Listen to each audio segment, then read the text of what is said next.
Hello friends, welcome you all at our YouTube channel New Academy. Class 10th CBSE board के जो paper हुए थे उनमें से कुछ क्वेश्चन पेपर सेट हमने डिस्कस कर लिए थे, चाहे वो मैथ्स बेसिक के हो या फिर स्टैंडर्ड के हो। आज के इस वीडियो में हम एक और क्वेश्चन पेपर सेट लेके आए हैं, वो मैथ्स स्टैंडर्ड का है। इस क्वेश्चन पेपर सेट, ये जो है क्वेश्चन पेपर सेट बेसिकली 33 का सेट 1, सेट 2 और सेट 3, इन तीनों सेट के जो सेक्शन ए है वो हम इस वीडियो में डिस्कस करने वाले हैं। पहले सेट 1 के सभी क्वेश्चन हम डिस्कस करेंगे, उसके बाद सेट 2 और सेट 3 के जो क्वेश्चन है डिफरेंट फ्रॉम द सेट 1 उनको हम डिस्कस करने वाले हैं। इससे पहले के वीडियोस अगर आपने नहीं देखे हैं तो डिस्क्रिप्शन में आपको प्लेलिस्ट का लिंक मिल जाएगा। आप डायरेक्ट उस प्लेलिस्ट पे जाके अपने रिक्वायर्ड सेक्शन से रिलेटेड या अपने रिक्वायर्ड क्वेश्चन पेपर से रिलेटेड जो भी हमने वीडियो अपलोड किया है वो जाके देख सकते हैं। आने वाले वीडियोस में जो बाकी के सेक्शन बच गए हैं या जो बाकी के क्वेश्चन पेपर बच गए हैं उनको हम डिस्कस करने वाले हैं। अगर आप चाहते हो कि वो वीडियोस आपसे मिस ना हो तो चैनल को सब्सक्राइब जरूर करें, बेल आइकन को प्रेस करें ऑल नोटिफिकेशन के लिए, जिससे जब भी हम वो वीडियो अपलोड करेंगे आपको ऑन द स्पॉट उनका नोटिफिकेशन मिल जाएगा। ओके, स्टार्ट करते हैं इस क्वेश्चन पेपर सेट के सेक्शन ए को। जो सेक्शन ए होता है बेटा, उसमें 20 एमसीक्यू टाइप्स क्वेश्चन होते हैं। ईच क्वेश्चन जो होता है बेटा 1 मार्क का होता है। इट मीन ये जो सेक्शन है ओवरऑल आपका 20 मार्क्स का रहने वाला है। सेट 1 के पहले सभी क्वेश्चन जैसे मैंने बताया डिस्कस करेंगे, फिर सेट 2 और सेट 3 के जो डिफरेंट क्वेश्चन है सेट 1 से उनको हम डिस्कस करेंगे। ओके, तो फर्स्ट क्वेश्चन जो था सेट 1 में वो क्या था, देखो if tan 3 theta equal to √3। ठीक है, इस साइड में देखो ये ट्रिग्नोमेट्री रेशियो है और इस साइड में कांस्टेंट है, तो दो क्वांटिटीज अगर एक दूसरे के इक्वल है तो उन क्वांटिटीज को हम कंपेयर तभी कर सकते हैं जब वो दोनों सेम टाइप की क्वांटिटीज हो। ओके, तो अगर इस साइड में ट्रिग्नोमेट्री रेशियो है तो मैं इस साइड में भी ट्रिग्नोमेट्री रेशियो बना सकता हूं। ठीक है, √3 जो होता है बेटा, इस साइड में देखो लेफ्ट हैंड साइड में 10 का ट्रिग्नोमेट्री रेशियो आ रहा है, तो राइट साइड में भी आप 10 का ट्रिग्नोमेट्री रेशियो बना लो। तो √3 जो होता है वो 10 में कहाँ होता है, tan 60 डिग्री पे। It mean tan 3 theta equal to मैं क्या लिख सकता हूँ, √3 की जगह tan 60 डिग्री। अब ये दोनों क्वांटिटी बेटा एक दूसरे के इक्वल है, दोनों ट्रिग्नोमेट्री रेशियो भी सेम है। इट मीन दोनों के जो एंगल बच गए बेटा वो भी क्या होंगे, फिर एक दूसरे के इक्वल होंगे। देयरफॉर 3 थीटा की जो वैल्यू है बेटा 60 डिग्री के इक्वल हो जाएगी। थीटा इक्वल टू क्या आ जाएगा, 60/3 मीन्स 20 डिग्री आ जाएगा। What you have to find out, you have to find out theta by 2 means 20 degree by 2। तो इसका आंसर क्या आ जाएगा, 10 degree. Means option D will be your correct answer. Second question बेटा, if x is the LCM of 4, 6, 8। 4, 6, 8 का LCM जो है वो x है। तो सबसे पहले तो मैं 4, 6, 8 का एलसीएम फाइंड आउट कर लेता हूं। देखो अगर आप ध्यान से देखोगे तो इसका एलसीएम 24 आएगा, है ना। अगर आपको डायरेक्ट नहीं दिख रहा तो देखो मैं 4 का फैक्टर बना लेता हूँ। 4 को 2 की पावर 2 लिख सकता हूँ, 6 को क्या लिख सकता हूँ, 2 × 3 लिख सकता हूँ, दोनों की पावर 1 1 आ जाएगी। और 8 जो है उसको मैं लिख सकता हूँ 2 की पावर 3। मुझे इसका एलसीएम लेना है तो x हो जाएगा, इसका एलसीएम क्या आ जाएगा, देखो 2, जो 2 प्राइम फैक्टर आ रहा है उसकी हाईएस्ट पावर आपको लेनी होती है। जो भी कॉमन प्राइम फैक्टर आता है उसकी हाईएस्ट पावर आपको एलसीएम में लेनी होती है। तो कॉमन जो फैक्टर है वो 2 है, 2 की हाईएस्ट पावर बेटा 3 है। और जो नॉन कॉमन फैक्टर होता है उन्हीं सभी को आपको इंक्लूड करना होता है। नॉन कॉमन फैक्टर 3 बच गया तो उसको आप ले लोगे। तो ये देखो 2 की पावर 3 हो गया, 8 × 3 करोगे तो कितना आ गया, 24। मीन्स x की वैल्यू आपके पास में क्या आ गई, 24 आ गई। ठीक है, नेक्स्ट क्या दे रखा है, and y is the LCM of these. तो y जो है बेटा इनका एलसीएम है। तो ये देखो सभी प्राइम नंबर है, तो प्राइम नंबर का अगर आपको एलसीएम फाइंड आउट करना होता है तो आप उन सभी प्राइम नंबर को क्या कर दो, मल्टीप्लाई कर दो। वही क्या होता है, उसका एलसीएम होता है। तो मैं अगर इन सबको मल्टीप्लाई करता हूं तो y इक्वल टू क्या आ जाएगा, देखो 7 × 5 हो जाएगा 35, 35 × 3 करूंगा तो ये आ जाएगा 105।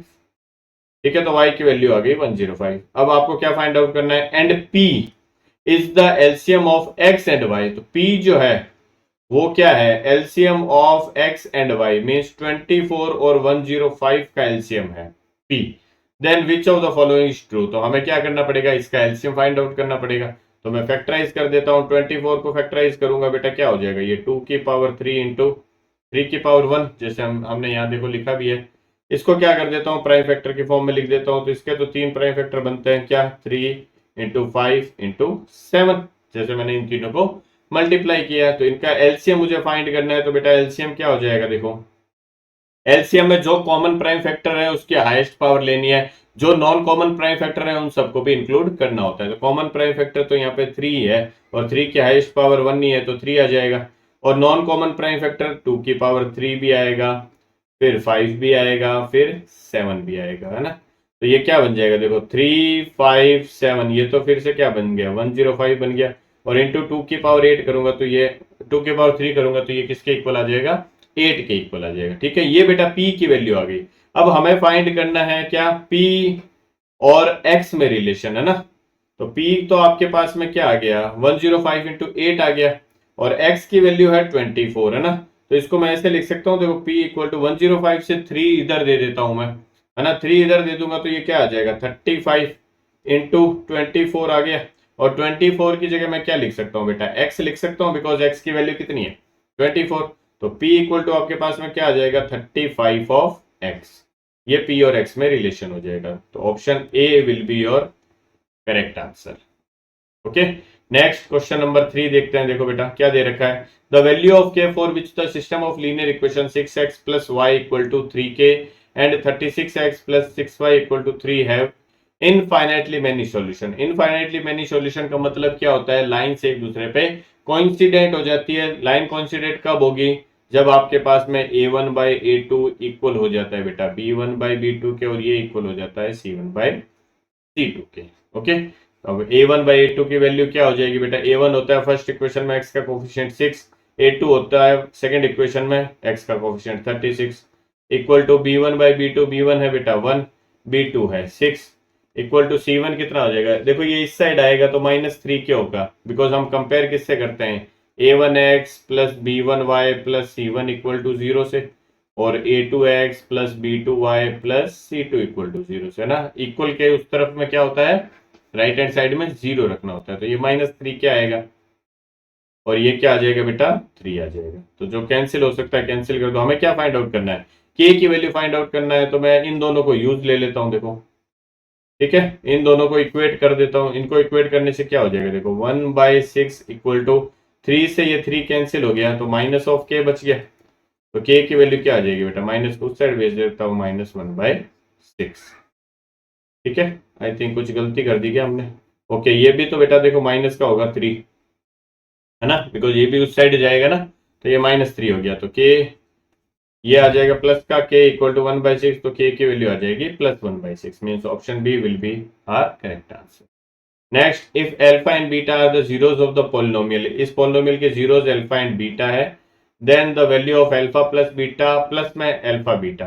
तो अल्फा प्लस बीटा तो बेटा क्या है, देखो सम ऑफ जीरोस है, अल्फा प्लस अल्फा बीटा की वैल्यू फाइंड आउट करनी है। तो अल्फा प्लस बीटा तो सम ऑफ जीरोस है और ये प्रोडक्ट ऑफ जीरोस है, तो सम ऑफ जीरोस क्या होता है minus of B by A, minus of B, B क्या होता है बेटा एक्स का कोफिशिएंट, इसमें एक्स का कोफिशिएंट क्या है -a अपॉन ए होता है एक्स स्क्वायर का कोफिशिएंट, ये हो गया 1, प्लस में अल्फा इंटू बीटा क्या होता है c बाई ए, सी होता है constant term, means -b upon A क्या हो जाएगा बेटा एक्स स्क्वायर का कोफिशिएंट 1 हो गया। तो ये देखो माइनस माइनस हो गया, ये प्लस का a और ये हो गया माइनस का b, तो a minus B will be our correct answer, option C. Next question number 5 देखो बेटा, if x by 12 minus 3 by x equal to 0 then the values of x, तो आपको x की वैल्यू फाइंड आउट करनी है। तो इसको देखो x by 12 इक्वल टू मैं 3 by x लिख दूं, माइनस का है राइट हैंड साइड ले गया, प्लस का हो गया, क्रॉस मल्टीप्लाई कर देता हूं तो x स्क्वायर इक्वल टू 12 3 36 आ गया, x की वैल्यू क्या आ जाएगी बेटा +/6। ठीक है, होता क्या है देखो बोथ साइड स्क्वायर रूट लोगे तो x की वैल्यू सामने प्लस माइनस लगेगा और रूट के अंदर 36 आएगा। जब भी स्क्वायर रूट लेते हो तो सामने की तरफ क्या आता है प्लस माइनस आएगा, ध्यान रखना। ठीक है, सिर्फ प्लस का मत ले लेना, तो आंसर हो जाएगा इसका option A. Next, the line represented by x by 4 plus y by 6 equal to 1 intersects x axis and y axis respectively at p and q. The coordinates of the midpoint of line segment pq are, तो आपको pq का mid point find out करना है ना। अब ये line x axis को p पे इंटरसेक्ट कर रही है और y एक्सिस को q पे इंटरसेक्ट कर रही है ना। तो p पॉइंट जो है वो कहां पर है बेटा x एक्सिस के ऊपर है। अब x एक्सिस के ऊपर कोई भी पॉइंट होगा उसका y कोऑर्डिनेट तो बेटा ऑलवेज क्या होगा 0 होगा। सिमिलरली q पॉइंट जो है बेटा वो y एक्सिस के ऊपर है, तो y एक्सिस के ऊपर कोई भी पॉइंट होगा उसका x कोऑर्डिनेट तो 0 होगा, y कोऑर्डिनेट हम फाइंड आउट कर लेंगे। आई बात समझ में। अब पी पॉइंट जो है बेटा वो कहां पर है, एक्स एक्सिस के ऊपर है, और एक्स एक्सिस के ऊपर है तो उसका वाई कोऑर्डिनेट 0 होगा, और वो जो पॉइंट पी है वो इस लाइन पर भी होगा, बिकॉज ये लाइन ही तो एक्स एक्सिस को पी पॉइंट पे कट कर रही है। समझ में आया। तो पी पॉइंट, अगर ये लाइन एक्स एक्सिस को कट कर रही है तो वो जो पॉइंट होगा वो उस पॉइंट के लिए y का कोऑर्डिनेट ऑलवेज क्या होने वाला है, 0 होने वाला है, जैसे मैंने आपको यहां बताया। अब ये जो पॉइंट P है ये इस लाइन पे भी लाई करेगा, इट मीन्स ये जो पॉइंट P है इस लाइन को ऑलवेज सेटिस्फाई करेगा, मीन्स इस पॉइंट इस लाइन के लिए मैं y की वैल्यू 0 पुट करूंगा तो जो मुझे x मिलेगा वही पॉइंट क्या होगा, x एक्सिस पे होगा, जो इस लाइन पर भी होगा। ओके, तो मैं क्या करता हूं, एक बार इस लाइन में y की जगह 0 पुट कर देता हूं, तो y की जगह 0 पुट करूंगा तो ये आएगा x/4 प्लस ये 0 हो जाएगा इक्वल टू 1 आ गया, तो यहां से x की वैल्यू क्या आ जाएगी मेरे पास में 4 आ गई, मीन्स ये जो पॉइंट होगा ये 4,0 होगा। सिमिलरली क्यू पॉइंट जो है बेटा y एक्सिस पर है, तो y एक्सिस पर कोई पॉइंट होता है तो उसका x कोऑर्डिनेट 0 होता है। अब ये जो पॉइंट है ये भी पॉइंट इस लाइन पे लाई कर रहा है, इट मीन्स इस लाइन में मैं जब x की जगह 0 पुट करूंगा तो जो y का पॉइंट मिलेगा वही पॉइंट क्या होगा, उस लाइन पे भी लाई करेगा। ठीक है, तो q के लिए मैं क्या कर देता हूँ, इस लाइन में x की जगह 0 पुट कर देता हूँ, तो ये 0 प्लस में y/6 इक्वल टू 1 आ गया, तो y इक्वल टू यहाँ से क्या आ जाएगा 6 आ गया, इट मीन्स ये पॉइंट हमारा क्या बन जाएगा बेटा फिर 0,6। तो अब हमारे पास में पी क्यू आ गया बेटा, है ना। तो ये पी क्यू आ गया, ये पॉइंट पी है हमारा 4,0 और ये पॉइंट क्यू है 0,6। हमें क्या करना है, इसका मिड पॉइंट फाइंड करना है। ये मिड पॉइंट, सपोज ये मिड पॉइंट है x, तो मिड पॉइंट के कोऑर्डिनेट क्या होते हैं बेटा, x1 plus x2/2 comma y1 plus y2/2। ठीक है, तो ये x1 y1 हो गया p के कोऑर्डिनेट, और ये x2 y2 हो गए q के कोऑर्डिनेट। तो x क्या आ जाएगा बेटा, x1 plus x2 means 4 plus 0/2 comma y1 0 plus 6/2। तो ये क्या हो जाएगा, x हमारे देखो 4/2 बन जाएगा, मीन्स 2 आ जाएगा, और ये 6/2 मीन्स 3 बन जाएगा, तो 2,3 हमारा आंसर हो जाएगा इस क्वेश्चन का। Option A will be our correct answer. I hope सबको दिखाई दे रहा होगा, कुछ कट नहीं रहा होगा ना। नेक्स्ट क्वेश्चन नंबर 7 देखो क्या है, two of the vertices of triangle P Q R P and Q. एक ट्राइंगल है जिसके दो वर्टाइसेस दे रखे हैं पी क्यू, है ना, उसके कोऑर्डिनेट्स दे रखे हैं। The coordinates of a point which divides P Q in the ratio 2:1। It means आपको तो पी क्यू को डिवाइड करने वाले पॉइंट का कोऑर्डिनेट्स फाइंड आउट करने हैं ना। तो पी दे रखा है आपको -1,5 और क्यू दे रखा है 5,2। इस लाइन को एक पॉइंट है जो 2:1 में डिवाइड करता है, तो ये सपोज पॉइंट मैं ले लेता हूं यहाँ पे आर, ये 2 है रेशियो और ये 1 है। तो हमें तो क्या करना है, आर के कोऑर्डिनेट फाइंड करना है। मैं सेक्शन फॉर्मूला अप्लाई कर देता हूँ। ठीक है, आर के कोऑर्डिनेट क्या होते हैं बेटा, m of x2 plus n of x1 upon m plus n, comma m of y2 plus n of y1 upon m plus n हो जाएगा ये। तो आर के कोऑर्डिनेट हो जाएंगे, m की वैल्यू बेटा यहाँ पे क्या है 2 है, n की वैल्यू क्या है 1 है, x1 y1, p के कोऑर्डिनेट हो गए x2 y2 q के हो गए। तो m की वैल्यू 2, x2 का मतलब 5 प्लस n की वैल्यू 1, x1 का मतलब -1 upon m plus n means 2 plus 1।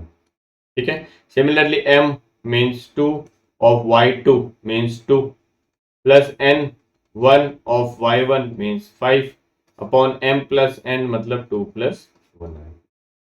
ठीक है, सिंप्लीफाई कर लेते हैं तो r ये क्या हो जाएगा, देखो 5 2 जा 10 -1 9 डिवाइड बाई 3, तो 9 डिवाइड बाई 3 आ जाएगा 3।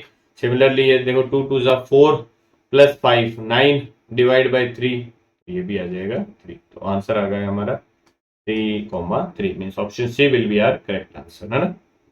नेक्स्ट देखते हैं क्वेश्चन नंबर 8 क्या दे रखा है, देखो if tangents PA and PB drawn from an external point P to the circle with center O are inclined to each other at an angle of 80 degree. ये दोनों टेंजेंट 80 डिग्री पे incline कर रही है, जैसा हमें यहाँ पे दिखाया गया है ना। Then the measure of angle POA, angle POA हमें ये वाला एंगल बेटा फाइंड आउट करना है ना। तो एक चीज मुझे बताओ, ये PA टेंजेंट है और OA जो है बेटा रेडियस है, तो टेंजेंट और रेडियस बेटा एक दूसरे के परपेंडिकुलर होती है, इट मीन्स ये एंगल तो 90 डिग्री हो गया। ओके, अब ये जो PO है बेटा ये ऑलवेज क्या करती है, यहाँ जो P पे एंगल बनता है और जो O पे ओवरऑल एंगल बनता है उसको क्या करती है, 2 इक्वल पार्ट्स में डिवाइड करती है। तो अगर ये पूरा 80 बन रहा है तो ये वाला फिर बेटा 40 बनेगा और ये भी 40 बनेगा। ठीक है, अब इस ट्राइंगल को ध्यान से देखो बेटा, ट्राइंगल पी ए ओ, इस ट्राइंगल के तीनों एंगल का सम क्या होने वाला है बेटा, 180 डिग्री होने वाला है। ये एक एंगल बेटा 90 डिग्री हो गया, ये एक एंगल 40 डिग्री हो गया, तो जो रिमेनिंग एंगल बचेगा वो क्या हो जाएगा फिर 180 डिग्री माइनस 90 प्लस 40, तो ये हो जाएगा 180 डिग्री माइनस 130 डिग्री। ठीक है, तो ये कितना आ जाएगा बेटा 50 डिग्री। ऑप्शन बी हमारा आंसर क्वेश्चन है ना। नेक्स्ट देखते हैं क्वेश्चन नंबर 9 क्या है, देखो cot theta plus tan theta equals, आपको कॉट प्लस टेन की वैल्यू फाइंड आउट करनी है ना, और यहाँ सब देखो मल्टीप्लाई में आ रहे हैं ना, तो मैं क्या करता हूँ, देखो कॉट और टेन को साइन कॉस में कन्वर्ट कर देता हूँ। जब भी कुछ भी समझ नहीं आए आप साइन कॉस में कन्वर्ट कर दिया करो। कॉट को मैं क्या लिख सकता हूँ, cos theta upon sine theta, plus tan theta को मैं क्या लिख सकता हूँ, sine theta upon cos theta. LCM ले लेता हूँ, देखो एलसीएम क्या आ जाएगा, sine theta into cos theta, LCM आ गया। ये क्या बनेगा, देखो साइन से साइन कैंसिल हो जाएगा, कॉस इंटू कॉस बन जाएगा cos square theta, plus cos से कॉस कैंसिल होगा, साइन बचेगा, साइन इंटू साइन हो जाएगा साइन स्क्वायर थीटा। तो cos square theta plus sign square theta बेटा हो गया 1 अपॉन में आ गया साइन थीटा कॉस थीटा। अब यहाँ पे तो अपॉन में नहीं आ रहा, तो मैं इसको क्या लिख सकता हूँ, देखो 1 upon sine theta into 1 upon cos theta लिख सकता हूँ। अब 1 अपॉन साइन थीटा बेटा क्या होता है, कोसेक थीटा होता है, कोसेक क्या होता है, साइन का reciprocal. Similarly 1 by cos theta, cos 1 upon cos means cos का रेसिप्रोकल क्या होता है, सेक थीटा। तो cosec theta into sec theta जो आ रहा होगा वही आंसर होगा, ऑप्शन ए हमारा correct answer. Next, if into triangles, triangle D E F and triangle P Q R, दो ट्राइंगल दे रखे हैं आपको, ये ट्राइंगल डी ई एफ है और एक और ट्राइंगल दे रखा है ट्राइंगल पी क्यू आर है ना, ये ट्राइंगल है बेटा पी क्यू आर। हमें क्या दे रखा है, एंगल डी जो है वो एंगल क्यू के इक्वल है, एंगल डी जो है वो एंगल क्यू के इक्वल है। ठीक है, एंगल आर जो है वो एंगल ई के इक्वल है, मींस एंगल आर ये वाला एंगल जो है बेटा ये एंगल ई के इक्वल है। ठीक है, तो जो थर्ड वाला बच गए वो भी क्या हो जाएंगे, एक दूसरे के इक्वल हो जाएंगे, बिकॉज अगर किसी ट्राइंगल के दो एंगल्स अगर इक्वल है तो थर्ड वाला भी इक्वल ही होगा, बिकॉज थर्ड वाला क्या होगा 180 minus sum of the remaining to, है ना। तो एंगल एफ जो है बेटा वो क्या हो जाएगा, एंगल पी के इक्वल हो जाएगा। आई होप समझ में आ गया। और अगर तीनों एंगल सेम हो रहे हैं, ठीक है, तो ये ट्राइंगल्स कैसे बन रहे हैं, सिमिलर ट्राइंगल जैसे बन रहे हैं, है ना। और सिमिलर ट्राइंगल बन रहे हैं तो इनके करस्पॉन्डिंग साइड का रेशियो भी क्या होगा, फिर इक्वल होगा या प्रोपोर्शनल होगा। तो करस्पॉन्डिंग साइड देखो डी सिंगल वाला है, इसके करस्पॉन्डिंग साइड है ई एफ। ठीक है, अपॉन में डी जो है वो किसके इक्वल है, क्यू के इक्वल है, तो क्यू के करस्पॉन्डिंग ये साइड इसके प्रोपोर्शनेट हो जाएगी, मींस पी आर के। इक्वल टू डबल वाला ई है वो डी एफ है, अपॉन यहां डबल वाला देखो मैंने क्या किया है P Q, equal to third वाला बेटा डी ई इक्वल होगा किसके, यहाँ थर्ड वाला क्या है बेटा क्यू आर के। तो ये क्या होगा, इन दोनों ट्राइंगल के लिए साइड्स प्रोपोर्शनेट होगी। अब आपको बोला है which one is not true, कौन सा सही नहीं है, तो D E upon Q R, D E upon Q are जो है बेटा D F upon P Q के तो इक्वल है, देखो ये लास्ट वाले दो से है ना, तो ये तो हमारा आंसर नहीं होगा, ये तो ट्रू है। Next, E F upon P R equal to D F upon P Q, ये भी हो रहा है फर्स्ट टू से, इट मीन ये भी आंसर नहीं है। Next, E F upon R P, E F upon R P या P R equal to D E upon Q R, D E upon Q R, ये भी तो हो रहा है बेटा, है ना। ठीक है, ये भी हो ही रहा है ना, डी ई,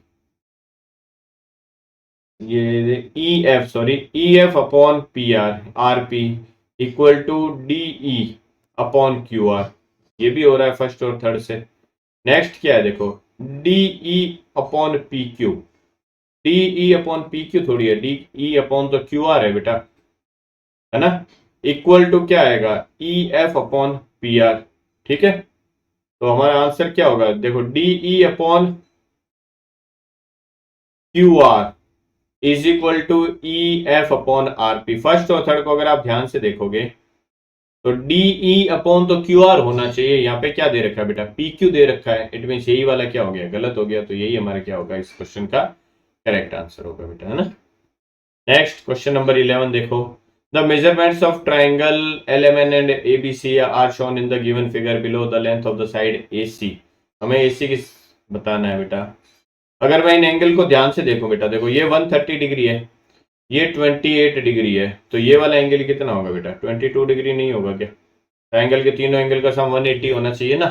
तो ये अगर 130 है तो ये दोनों ऐड होके 50 बनाएगा, तभी तो 130 होगा। अब ये 20 आ गया, ये 22 आ गया, ये 130 है, ये 22 दे रखा है, तो ये वाला फिर 28 होगा।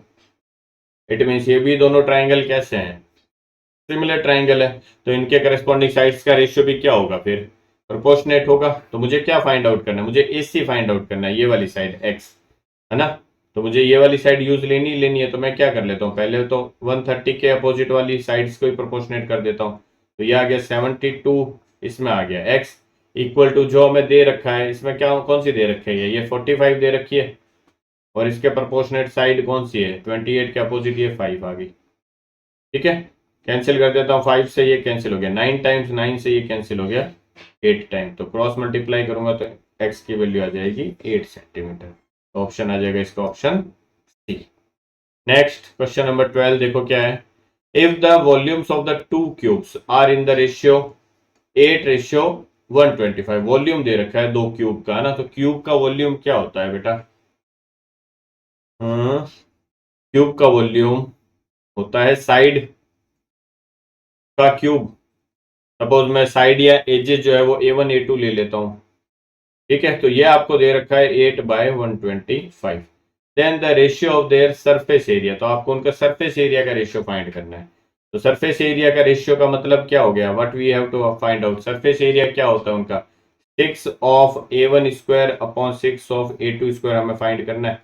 6 से 6 कैंसिल हो जाएगा, तो A1 square upon A2 square हमें फाइंड करना है बेटा, है ना। तो यहां से अगर मैं ध्यान से देखो, अगर मैं बोथ साइड क्यूब रूट ले लेता हूं, तो क्यूब रूट लेने से इनका क्यूब हट जाएगा, ठीक है, और इन पे क्यूब रूट ले लूंगा, तो 8 का क्यूब रूट होता है बेटा 2, और 125 का क्यूब रूट होता है 5। तो A1/A2 का रेशियो आ गया आपके पास में। ओके, A1/A2 का आ गया, तो A1 स्क्वायर A2 स्क्वायर का क्या कर दूंगा मैं, A1 A2 का होल स्क्वायर लिख दूं, और A1 A2 का वैल्यू हमारे पास में है, तो 2/5 का ये हो गया होल स्क्वायर। 2 का स्क्वायर हो जाएगा बेटा 4, 5 का स्क्वायर हो जाएगा 25। तो ये उनका रेशियो आ जाएगा सरफेस एरिया का बेटा, है ना। ठीक है, तो आंसर क्या हो जाएगा इसका, 4:25। ऑप्शन बी करेक्ट आंसर होगा बेटा इसका। Next, if the area of A sector of a circle of radius 36 centimetre is 54 centimetre square, radius आपको दे रखी है और सेक्टर का एरिया दे रखा है। तो एरिया ऑफ सेक्टर जो होता है बेटा, वो किसके इक्वल होता है, θ/360 degree into pi R square के इक्वल होता है। आर आपको दे रखा है 36, इसका हो जाएगा होल स्क्वायर, इक्वल टू ये दे रखा है 54 ऑफ पाई के, है ना। ठीक है, हमें क्या फाइंड करना है, then the length of the corresponding arc, तो हमें करेस्पॉन्डिंग आर्क की लेंथ फाइंड करनी है, मीन θ/360 इंटू 2πr। तो आर भी हमारे पास में, हमें थीटा ही फाइंड आउट करना है, वो थीटा यहां से निकल जाएगा। देखो पाई से ये पाई कैंसिल हो गया बेटा, ये देखो 36 का होल स्क्वायर है ना, तो इसको मैं 36 इंटू 36 लिख दूं, आई होप कोई दिक्कत नहीं होगी। तो एक 36 मैंने यहाँ लिख दिया, एक मल्टीप्लाई में यहाँ 36 लिख देता हूँ, तो ये 36 इसको कैंसिल कर देगा बेटा 10 टाइम्स। अब ये 36 बच गया, ये और 54 कैंसिल हो जाएगा 9 से, है ना, 4 टाइम्स और 6 टाइम्स, फर्दर ये कैंसिल हो जाएगा बेटा 2 टाइम्स, और ये हो गया कैंसिल 3 टाइम्स। ठीक है, 2 से ये 10 कैंसिल हो जाएगा 5 टाइम्स, और 5 इंटू 3 कितना आ जाएगा बेटा, ये इतना कम आएगा क्या, 5 इंटू 3 15 डिग्री, तो थीटा की वैल्यू आ गई बेटा 15 डिग्री हमारे पास में। ठीक है, अब थीटा की वैल्यू आ गई, तो आर्क की लेंथ जो होती है वो क्या होती है बेटा, θ/360 degree into 2 into pi into R, यही तो होता है। ठीक है, थीटा की जगह मैं पुट कर देता हूँ 15 degree upon 360 degree into 2 into पाई की वैल्यू 22/7 इंटू आर की वैल्यू है 36। तो ये तो बेटा 36 से 360 10 टाइम कैंसिल हो जाएगा, 2 से 10 5 टाइम कैंसिल हो जाएगा, 5 से ये कैंसिल हो गया बेटा 15 जो है 3 टाइम्स, ठीक है। और क्या बचा है, और 22/7 ही बचा है, तो इसको मैं पाई लिख देता हूं, तो 3 इंटू पाई बच गया बेटा। ऑप्शन डी जो होगा बेटा इसका करेक्ट आंसर हो जाएगा। ओके, नेक्स्ट क्वेश्चन नंबर 14 देखो क्या है बेटा। अ डाई इज थ्रोन वंस, एक डाइस को उछाल रहे हैं। The probability of getting a number which is not a factor of 36, आपको वो नंबर फाइंड करना है जो 36 का फैक्टर नहीं है। तो अगर मैं डाइस उछालता हूं तो टोटल केसेस क्या होते हैं बेटा, 1 2 3 4 5 और 6, ठीक है। अब इनमें से कौन सा नंबर ऐसा है जो 36 का फैक्टर नहीं है। 36 में बेटा 1 भी आता है, 1 इंटू 36 कर सकता हूँ, 2 भी आता है, 3 भी आता है, 4 भी आता है, 6 भी आता है। तो 5 जो है वो 36 का फैक्टर नहीं है, बिकॉज 5 से 36 डिवाइड नहीं होता एग्जैक्टली। तो एग्जैक्टली डिवाइड नहीं होता, इट मीन ये उसका फैक्टर भी नहीं होगा। तो हमारा फेवरेबल केस बेटा कितना आ गया, एक आ गया, ठीक है। टोटल केसेस कितने हैं, 6 है। तो प्रोबेबिलिटी क्या आ जाएगी, फेवरेबल 1 अपॉन टोटल 6, आंसर आ जाएगा 1/। Next, if the mean of 2 9 x plus 6 2x plus 3 5 10 5 is 7 then the value of x। तो मीन आपको दे रखा है 7 इक्वल टू, इन सब का सम करोगे आप। मीन क्या होता है, sum of all quantities upon number of quantities. तो इन सब का सम करता हूं मैं, देखो 2 plus 9 plus x plus 6 plus ये देखो ये एक पूरी क्वांटिटी है, ये दो अलग अलग क्वांटिटी है। फिर 2x प्लस 3 अलग क्वांटिटी है, फिर 5 अलग क्वांटिटी है, 10 अलग क्वांटिटी और 5 अलग क्वांटिटी। डिवाइड बाय ये टोटल कितनी क्वांटिटी होगी, 1 2 3 4 5 6 7, ये 7 से डिवाइड कर दूंगा, ठीक है। और इनका मीन भी 7 दे रखा है, तो इक्वल में मैंने 7 पुट कर दिया। क्रॉस मल्टीप्लाई करता हूँ, 7 7 से 49 हो गया, इक्वल टू इसको ऐड कर देंगे, देखो 9 एंड 2 11 हो गया, 11 एंड 6 17 हो गया, 17 और 3 कितना हो गया, 20 हो गया, 20 और ये कितना आ रहा है 30 और फिर 10 40। तो ये आ गया 40 प्लस एक्स कितना आ रहा है 2x और x 3x आ गया है ना। तो 40 इस साइड चला जाएगा, तो 3x की वैल्यू क्या आ जाएगी बेटा, 9 के इक्वल आ गई। तो x की वैल्यू यहाँ से क्या आ जाएगी, 3 मीन्स ऑप्शन डी हमारा क्या होगा बेटा, करेक्ट आंसर हो जाएगा। Next question number 16, AOBC is a rectangle whose three vertices are A, O, B. The square of the length of its diagonal is equal to, एक आपको रेक्टेंगल दे रखा है, उसके 3 वर्टाइसेस दे रखे हैं ना। ये वर्टाइसेस A है 0,2, ये सपोज O है 0,0, ये B है 4,0, ठीक है। थर्ड 3 ही दे रखे हैं, हमें क्या करना है, the square of length of its diagonal. तो डायगोनल क्या है इसका, ए बी डायगोनल होगा।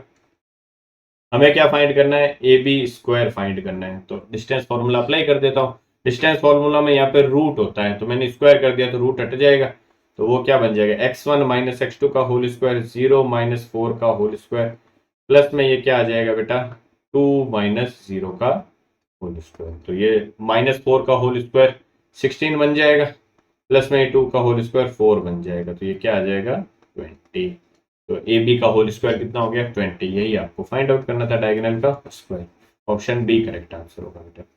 Next, zeros of the polynomial, आपको ये एक पोलिनोमियल दे रखा है बेटा, इसके जीरोज फाइंड करने हैं। तो किसी भी पोलिनोमियल के अगर जीरोज फाइंड आउट करने हैं तो मैं पोलिनोमियल को सबसे पहले 0 के इक्वल पुट करूंगा, ठीक है। पोलिनोमियल हमारा क्या है, x square minus 3√2 of x plus 4 equal to 0, ठीक है। क्वाड्रेटिक पोलिनोमियल है, फैक्टर बनाने पड़ेंगे। कांस्टेंट टर्म को स्क्वायर वाली टर्म से मल्टीप्लाई करूंगा, क्या आ रहा है 4x स्क्वायर। इसको 2 पार्ट में स्प्लिट करना है इस तरीके से कि मल्टीप्लाई करने पे 4x स्क्वायर आए और ऐड करने पे माइनस का 3√2x आ जाए, है ना। तो क्या बन जाएगा बेटा, 2√2x ले लेता हूँ एक मैं, और एक √2x ले लेता हूँ। दोनों को क्या ले लूँ मैं, माइनस का ले लूँ, ठीक है। तभी तो माइनस का 3√2x बनेगा। तो ये क्या हो जाएगा, देखो x square minus 2√2 of x minus का √2 ऑफ एक्स प्लस का 4 इक्वल टू 0। यहाँ से कॉन्स्टेंट सॉरी कॉमन ले लूंगा तो एक्स कॉमन आ जाएगा, ये बन जाएगा एक्स माइनस 2√2, ये बन जाएगा माइनस का √2 कॉमन लूंगा तो एक्स माइनस 2√2, है ना। तो एक फैक्टर आ गया एक्स माइनस 2√2, ठीक है। एक फैक्टर आ गया एक्स माइनस √2। तो दोनों को 0 के इक्वल पुट करोगे तो x की वैल्यू एक तो 2√2 आएगी और यहाँ 0 के इक्वल पुट करोगे तो x की वैल्यू √2 आएगी। मीन्स ऑप्शन कौन सा, बी इसका करेक्ट आंसर हो जाएगा। ठीक है, अब अगर आप इतना नहीं करना चाहते तो थोड़ा दिमाग लगाओ। अगर देखो यहाँ पे ये जो क्वाड्रेटिक है इसके जीरोस का प्रोडक्ट 4 दे रखा है ना। प्रोडक्ट क्या होता है, c/8 होता है, तो c की वैल्यू 4 है, a की वैल्यू 1 है। इट मीन जीरोस का प्रोडक्ट 4 आना चाहिए। तो कौन सा ऐसा ऑप्शन है जिनके प्रोडक्ट जो है वो 4 आ रहा है? एक सेकंड ऑप्शन ही ऐसा है, तो यही आपका करेक्ट आंसर हो जाएगा। ठीक है, थोड़ा दिमाग लगाओ, सोचा करो थोड़ा, है ना। Sum of the zeros, product of the zeros से ही आंसर निकल जाता है, हमें निकालने की जरूरत नहीं पड़ती। नेक्स्ट क्वेश्चन नंबर 18 देखो क्या है। In the given figure in triangle ABC, AD जो है वो परपेंडिकुलर है बीसी के, जैसा हमें दिख रहा है।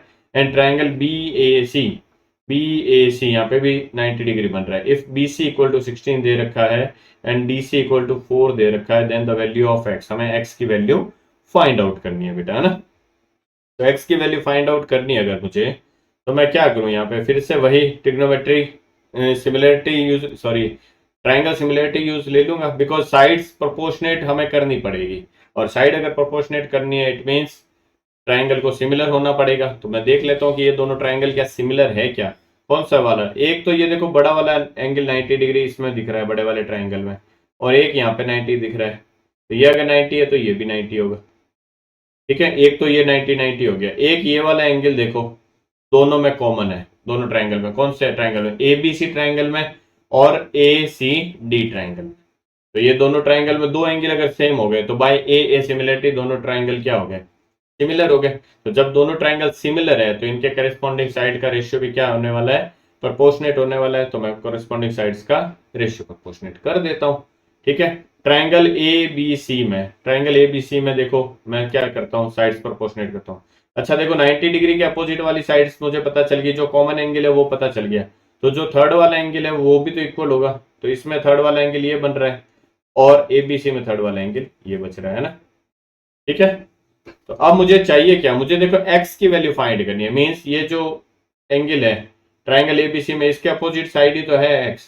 तो मैं क्या करता हूं, पहले जो मैंने ब्लू कलर का मार्कर यूज लिया है उसके अपोजिट एंगल ले लेता हूं, उसके अपोजिट साइड ले लेता हूं। ठीक है, तो ट्राइंगल एबीसी में इसके अपोजिट क्या है बेटा, x है, और ए सी डी में इसके अपोजिट क्या है, 4 है, इक्वल टू।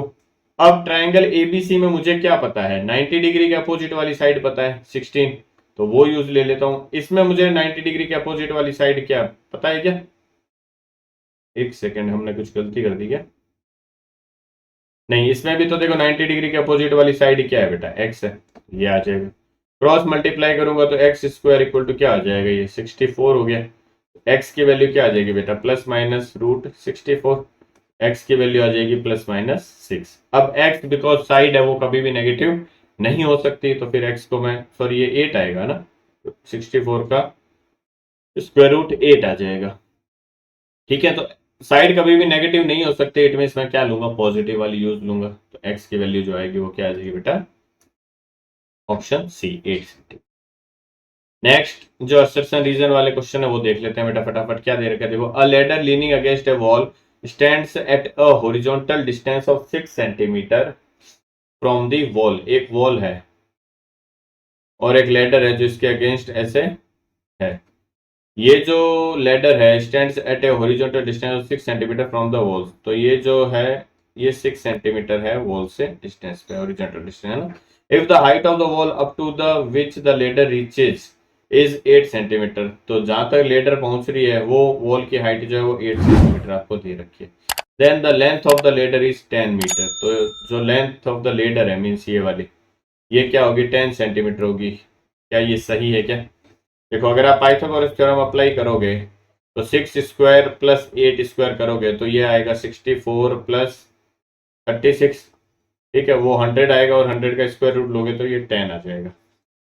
आई बात समझ में, इट मीन ये वाला ऑप्शन तो सही है, असर्शन बिल्कुल सही कह रहा है। Next, the ladder makes an angle of 60 degree with the ground. ये कह रहा है कि जो लेडर है वो ग्राउंड से 60 डिग्री एंगल बनाती है। तो 60 डिग्री बनाने का मतलब क्या हो गया, एंगल थीटा ले लेता हूं सपोज मैं, थीटा मुझे क्या चाहिए 60 डिग्री। तो थीटा अगर मुझे चाहिए तो मैं या तो इस ट्रायंगल में साइन थीटा यूज लूं, टेन थीटा यूज लो, जैसी आपकी मर्जी है वैसा यूज ले सकते हो आप, है ना। तो मैं कोई भी दो side suppose tan theta use लेता हूं मैं, टेन थीटा इक्वल टू क्या होता है, परपेंडिकुलर, ये परपेंडिकुलर होगा इस एंगल के लिए 8 अपॉन बेस क्या है बेटा 6 है, तो इसको कैंसिल करूंगा तो 4/3। अब टेन थीटा में 4/3 60 डिग्री पे तो नहीं होता, बिकॉज टेन 60 तो कितना होता है बेटा, √3 होता है, और √3 की वैल्यू 1.732 होता है, और ये जो आ रहा है वो 1.33 आ रहा है। इट मीन थीटा जो है वो 60 डिग्री तो होगा ही नहीं किसी भी हालत में, तो ये जो है बेटा गलत हो गया। असर्शन सही है, रीजन गलत है, तो इसका आंसर होगा बेटा ऑप्शन सी। ठीक है, बिकॉज उसी में शायद असर्शन सही होता है और रीजन गलत होता है। नेक्स्ट देखो, if two tangents are drawn to a circle from an external point then they subtend equal angle at the centre of the circle.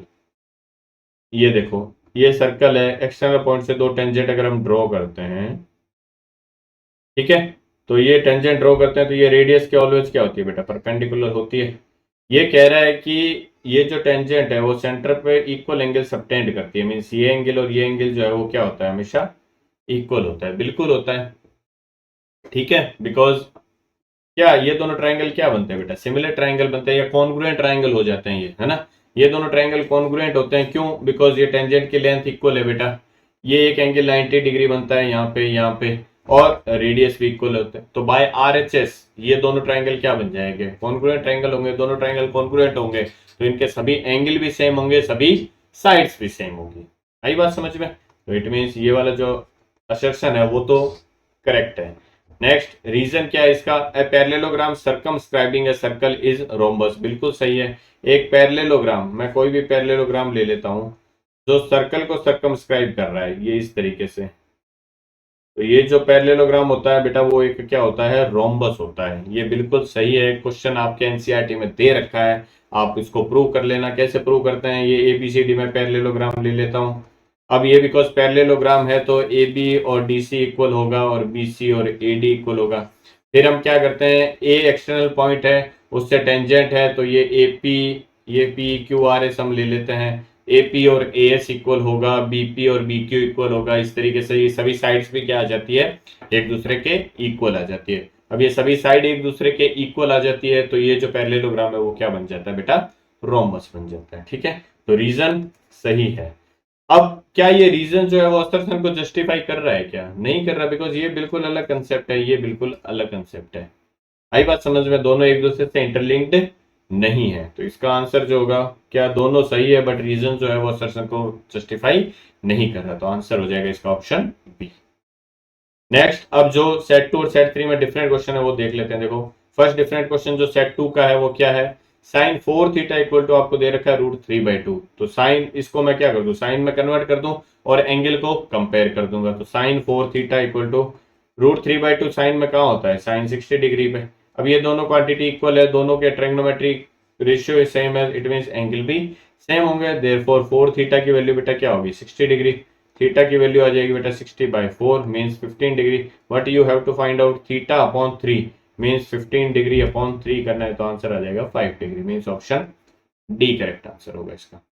Next, zeros of the polynomial py equal to this are, आपको ये जो polynomial दे रखा है इसके zeros find करना है, तो किसी भी पोलिनोमियल के अगर मुझे जीरो फाइंड आउट करने होते हैं तो मैं क्या करता हूँ, मैं उस पोलिनोमियल को जीरो के इक्वल पुट कर देता हूँ, तो मैं पोलिनोमियल ले लेता हूँ 7y² minus 11/3 of y minus 2/3, इसको मैं जीरो के इक्वल पुट कर देता हूँ, 3 एलसीएम ले लेता हूँ मैं, ये आ जाएगा 7 3 21y² minus of 11y minus 2 is equal to 0, 3 को इस साइड भेज दूंगा मैं बेटा, आपके पास में आ जाएगी quadratic 21y² minus 11y minus 2 is equal to 0।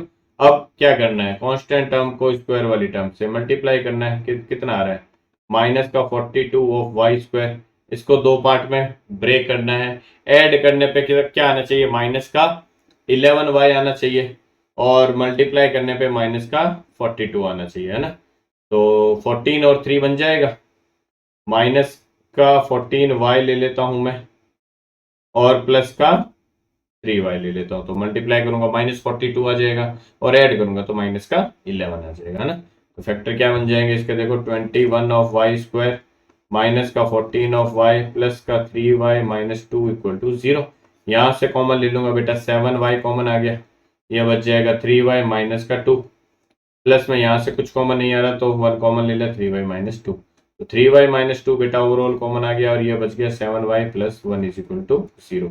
I hope कुछ कट नहीं रहा होगा। ठीक है, अभी तक तो सही है। अब एक बार मैं क्या कर दूंगा बेटा, 3y माइनस 2 को 0 के इक्वल पुट करूंगा। ठीक है, और एक बार क्या करूंगा, 7y प्लस 1 को मैं 0 के इक्वल पुट करूंगा, तो यहाँ से y की वैल्यू आएगी बेटा 2/3। ठीक है, और यहाँ से y की वैल्यू आएगी -1/7। y की वैल्यू 2/3 और माइनस का 1/7 मीन्स ऑप्शन डी जो होगा इसका करेक्ट आंसर हो जाएगा। नेक्स्ट क्वेश्चन नंबर 7 देखो, a system of two linear equations in two variables is inconsistent. Inconsistent का मतलब कोई भी सॉल्यूशन नहीं आ रहा। जब भी कोई सिस्टम इनकंसिस्टेंट होगा उसका कोई सॉल्यूशन नहीं आएगा, जब भी कोई सिस्टम कंसिस्टेंट होगा इट मीन उसका सॉल्यूशन आएगा, चाहे वो यूनिक हो चाहे इनफाइनाइट हो, है ना। तो इनकंसिस्टेंट का मतलब नो सॉल्यूशन, और नो सॉल्यूशन कब होता है, जब दोनों लाइन क्या हो जाए बेटा, एक दूसरे के पैरेलल हो जाए। जब लाइन पैरेलल होगी वो कभी इंटरसेक्ट नहीं करेगी, जब इंटरसेक्ट ही नहीं करेगी तो फिर सॉल्यूशन नहीं मिलेगा। तो आंसर क्या होगा, if the lines in the graph are parallel. Next, cos theta upon root के अंदर 1 माइनस कॉस स्क्वायर थीटा। बेटा 1 माइनस कॉस स्क्वायर थीटा जो होता है वो क्या होता है, साइन स्क्वायर थीटा होता है, बिकॉज आपको पता है sign square theta plus cos square theta जो होता है वो 1 के इक्वल होता है। अब कॉस स्क्वायर थीटा इधर भेज दूंगा तो sine square theta equal to 1 minus cos square theta हो जाएगा। इट मीन इसकी जगह मैं क्या पुट कर सकता हूँ, साइन स्क्वायर थीटा। तो आपके पास में आ गया कॉस थीटा अपॉन रूट के अंदर साइन स्क्वायर थीटा। अब रूट के अंदर sine theta, sign square theta है तो रूट और स्क्वायर कैंसिल हो जाएगा, साइन थीटा बच गया। अब cos theta upon sine theta तो बेटा क्या होता है, cot theta means option A जो होगा इसका correct answer. Next question number 14 देखो क्या दे रखा है, the discriminant of the quadratic equation. ये क्वाड्रेटिक इक्वेशन इसका डिस्क्रिमिनेंट बताना है हमें। अब देखो इसमें जो है वो चालाकी की हुई है। क्या चालाकी है बेटा, देखो आपको जो स्टैंडर्ड फॉर्म होती है वो ax square plus B x plus C equal to 0 होता है। अगर ये इक्वेशन है तो इसका डिस्क्रिमिनेंट जो होता है बेटा वो बी स्क्वायर माइनस 4ac होता है। मीन्स बी क्या है, यहाँ पे x का कोफिशियंट है ना। यहाँ देखो इसने उल्टे दे रखे हैं, a और b को उल्टा उल्टा कर दिया, तो हमें इससे कंफ्यूज नहीं होना है। d इज इक्वल टू क्या होता है, बी स्क्वायर, बी क्या होता है x का कोफिशियंट, तो यहाँ x का कोफिशियंट क्या है बेटा, a है, तो ये हो जाएगा a स्क्वायर -4। a क्या होता है बेटा, एक्स स्क्वायर का कोफिशियंट मीन्स b, यहाँ x square coefficient b into constant term क्या है बेटा c, तो आपके पास में क्या आ जाएगा a square minus 4bc means option D जो होगा इसका करेक्ट आंसर होगा बेटा। नेक्स्ट क्वेश्चन नंबर 15 देखो, if the mid point of the line segment joining the point this and this is 2,6 then the value of a plus b। आपको इन दोनों point को join करने वाला जो पॉइंट है, मिड पॉइंट है, उसके पॉइंट दे रखे हैं, तो मिड पॉइंट में फाइंड आउट कर लेता हूँ, x1 plus x2/2 y1 plus y2/2, फिर क्या कर दूंगा, कंपेयर कर दूंगा। ओके, तो क्या हो जाएगा मिड पॉइंट, देखो x1 a है प्लस x2 2 है डिवाइड बाई 2, y1 है 4 प्लस y2 है 2b डिवाइड बाई 2। ठीक है, ये मिड पॉइंट आ गए। ये आपको दे रखे हैं किसके इक्वल, 2,6 के इक्वल। इट मीन्स इसमें जो x का कोऑर्डिनेट है वो 2 के इक्वल होगा, जो y का कोऑर्डिनेट है वो 6 के इक्वल होगा, है ना। कंपेयर कर लिया मैंने, a प्लस 2/2 जो है बेटा वो 2 के इक्वल होगा, और 4 प्लस 2b अपॉन 2 जो है वो 6 के इक्वल होगा। तो यहाँ से मैं अगर क्रॉस मल्टीप्लाई करता हूँ तो ये देखो 4 आ जाएगा a प्लस 2 की वैल्यू, तो a की वैल्यू यहाँ से 2 आ गई। ठीक है, इसको कंपेयर करता हूँ तो ये देखो 6 2 12 हो गया, तो 2b equal to 12 minus 4 means 8 आ गया 2b की वैल्यू, है ना। 2b इक्वल टू 8 आ गया तो b की वैल्यू क्या आ गई, 4 आ गई। तो a की वैल्यू 2 आ गई, b की वैल्यू 4 आ गई, तो a प्लस b आपको चाहिए कितना आ जाएगा, 6 आ जाएगा। आई होप सबको समझ में आ रहा होगा ये, है ना। नेक्स्ट देखो, जो सेट 3 में डिफरेंट क्वेश्चन है वो देख लेते हैं फटाफट। The diameter of a wheel is 63 centimetre. एक व्हील है उसका डायमीटर आपको दे रखा है, तो उसकी रेडियस क्या हो जाएगी बेटा, 63/2 हो जाएगी। ठीक है, the distance travel by the wheel in 100 revolution. आपको बताना है कि वो व्हील 100 रेवोल्यूशन में कितनी डिस्टेंस कवर करेगा। तो बेटा अगर एक रेवोल्यूशन करता है तो वो जो डिस्टेंस होगी वो किसके इक्वल होगी, 2πr के इक्वल होगी। ठीक है, तो डिस्टेंस ट्रेवल्ड इन 100 रेवोल्यूशन क्या हो जाएगी, डिस्टेंस इन 100 रेवोल्यूशन किसके इक्वल हो जाएगी 100 times of 2 pi R. Value put कर देते हैं 100 इंटू 2 इंटू पाई की वैल्यू 22/7 इंटू आर आपको दे रखा है 63/2। ठीक है, कैंसिल करते हैं, देखो 7 से ये कैंसिल हो जाएगा 9 टाइम्स। ओके, मीटर में, अच्छा ये सेंटीमीटर में दे रखा है, देखो 63 है ना, सेंटीमीटर में है ना, तो इसको मीटर में कन्वर्ट करना है तो मैं क्या कर दूं 100 से डिवाइड कर देता हूँ। तो ये 100 से ये 100 कैंसिल हो गया बेटा, ये 2 से ये 2 कैंसिल हो गया, तो आपके पास में बच क्या गया 22 इंटू 9, तो 9 टू जा 18, 18 इंटू 11 करोगे तो 198 आ जाएगा। ऑप्शन बी जो होगा इसका करेक्ट आंसर होगा बेटा। Next, the mean of 7 observation is 17। आपको 7 ऑब्जर्वेशन दे रखे हैं, उनका मीन दे रखा है ना। Of the if the mean of the first four observation का मतलब x1 plus x2 plus x3 plus x4, ये जो है इसका मीन टोटल कितना होगा, divide by some upon total, ये किसके इक्वल दे रखा है आपको 15 के इक्वल दे रखा है ना। ठीक है, और क्या दे रखा है, and that of the last 4 observation, total observation 7 है तो लास्ट 4 कौन से हो गए, फोर्थ वाला, फिफ्थ वाला, सिक्स्थ वाला और सेवंथ वाला, इनका मीन आपको दे रखा है, तो इन सब का सम डिवाइड बाय 4 इक्वल टू मैं क्या कर सकता हूँ, क्या दे रखा है 18 दे रखा है। तो अगर आप ध्यान से देखो तो यहाँ से आपका क्या आ जाएगा x1 plus x2 plus x3 plus x4 की वैल्यू आ गई 60। सिमिलरली यहाँ क्रॉस मल्टीप्लाई करोगे तो x4 plus x5 plus x6 plus x7 equal to क्या आ जाएगा, ये 18 4 जा 72। ओके, अब आपको सभी 7 का भी आपको दे रखा है मीन्स आपको क्या दे रखा है x1 plus x2 plus x3 plus x4 plus x5 plus x6 plus x7 divide by 7 करोगे, ये दे रखा है 17 के इक्वल, तो 17 इंटू 7 कितना हो जाएगा बेटा, एक सेकेंड, 17 इंटू 7, तो 17 5 जा 85 हो गया, और 85 और 51 86, 86 और 50 आप करोगे तो 135 आ जाएगा। ठीक है, तो ये आ गया 135 के इक्वल इन सब का सम, है ना, और इन सब का आप सम करोगे। ठीक है, तो x1 से लेके देखो x7 तक का सम आ रहा है कितना 135, और अगर आप इनका सम करोगे देखो यहाँ पे x4 जो है बेटा 2 टाइम्स आ रहा है ना, x1 plus x2 plus x3 plus x4 plus x5 plus x6 plus x7, ये तो आ गया। x4 देखो इसमें एक्स्ट्रा आ रहा है बिकॉज 2 टाइम्स आ रहा है, ये जो है बेटा इक्वल आ रहा है किसके 60 प्लस 72, है ना, 60 प्लस 72 कितना आ जाएगा 7 और 6,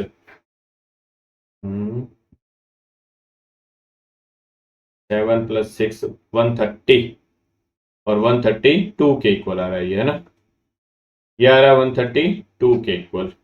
यहाँ कुछ गलती कर दिया क्या अपन ने, 17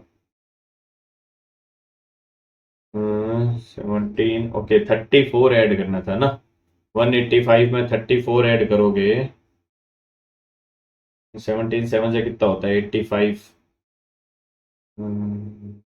119 होगा बेटा ये, है ना, यहाँ पे ये जो है ये 119 के इक्वल आएगा, कर दिया है ना, मैंने 17 8 ले लिया था, ये 119, तो ये जो है बेटा क्या हो गया देखो 119 के इक्वल आ गया, तो x4 की वैल्यू क्या आ जाएगी फिर, x4 इक्वल टू 132 माइनस 119, तो माइनस करोगे तो x4 कितना आ जाएगा, ये 13 आ जाएगा बेटा, है ना, ऑप्शन बी जो होगा इसका करेक्ट आंसर होगा। नेक्स्ट क्वेश्चन नंबर 3 देखो, the distance of the point this from the x axis, तो इस पॉइंट की एक्स एक्सिस से डिस्टेंस फाइंड करनी है, तो ये जो पॉइंट है बेटा 4,0, ये तो ऑलरेडी क्या है एक्स एक्सिस के ऊपर ही तो है, बिकॉज एक्स वाई कोऑर्डिनेट क्या है इसका 0 है, तो हमें इस पॉइंट की एक्स एक्सिस से डिस्टेंस फाइंड करनी है, तो ऑलरेडी ये पॉइंट एक्स एक्सिस पर ही है, तो डिस्टेंस क्या होगी फिर 0 होगी इसकी। ठीक है, next, if alpha and beta are the zeros of the polynomial px equal to this and alpha plus beta equal to alpha into beta दे रखा है, मीन्स सम ऑफ 0 में अप्लाई कर देता हूँ, अल्फा प्लस बीटा, आपको ये दे रखा है ना alpha plus beta equal to alpha into beta, तो sum of 0 minus B by A equal to product of 0 C by A के इक्वल कर देता हूँ। ठीक है, तो माइनस ऑफ बी, एक्स का कोफिशिएंट -30 अपॉन ए कितना है बेटा के है, इक्वल टू ये क्या आ जाएगा सी बाई ए, सी क्या है कांस्टेंट टर्म, 45 ऑफ के अपॉन में ए क्या है के, तो ये कैसे, ये क्या कैंसिल हो जाएगा, माइनस माइनस प्लस हो जाएगा, 15 से ये कैंसिल हो जाएगा 2 टाइम्स और ये हो जाएगा 3 टाइम्स, तो के की वैल्यू यहाँ पे क्या आ जाएगा बेटा 2/3 प्लस का आएगा, option D will be correct answer. Next question number 5 देखो क्या है, the radii are of a sphere and that of the base of a cone are same. एक स्फेयर है और एक क्या है बेटा कॉन है, उन दोनों की रेडियस क्या है, सेम है। If their volumes are also same means volume of sphere equal to volume of cone आपको दे रखा है, then the height of the cone, तो हमें क्या करना है, कॉन की हाइट फाइंड आउट करनी है। तो वॉल्यूम स्फेयर का बेटा क्या होता है 4/3 pi R square, radius same है तो मैं आर ही ले रहा हूँ, equal to volume of cone क्या होता है बेटा 1/3 पाई आर स्क्वायर एच। अब पाई आर स्क्वायर से पाई आर स्क्वायर कैंसिल हो गया, 3 से 3 कैंसिल हो गया, तो एच इक्वल टू बेटा क्या हो गया 4/3 पाई आर क्यूब होता है ना ये, है ना। तो यहाँ पे क्या बच जाएगा बेटा, एक आर बच गया, तो ये एच की वैल्यू क्या आ गई बेटा 4 ऑफ आर के इक्वल आ जाएगा, option D will be the correct answer. Next, in a lottery there are 10 prizes and 30 blanks means total कितने वहां पे वो रिसिप्ट है या पर्चियां हैं, 10 तो प्राइजेस है बेटा और 30 क्या है ब्लैंक है, तो टोटल 40 है हमारे पास में, है ना। टोटल केसेस क्या बनेंगे बेटा 40 बनेंगे। Then the probability of winning a prize, तो विनिंग ए प्राइज की प्रोबेबिलिटी के लिए विनिंग के फेवरेबल केसेस हमें चाहिए, तो प्राइस कितने पे है 10 पे है, तो उन 10 में से कोई भी एक पर्ची निकलेगी तो जो है हम क्या हो जाएंगे विन हो जाएंगे, इट मीन्स वो विनिंग वाले केसेस हमारे फेवरेबल केसेस हो गए, तो प्रोबेबिलिटी इक्वल टू क्या हो जाएगी फेवरेबल अपॉन टोटल, तो आंसर आ जाएगा 1/4 means option A will be our correct answer. ठीक है, तो इस तरीके से जो बेटा ये पेपर था मैथमेटिक्स स्टैंडर्ड का वो हमने इस वीडियो में डिस्कस किया है। सेक्शन ए को पर्टिकुलरली हमने तीनों सेट का यहाँ पे डिस्कस किया है।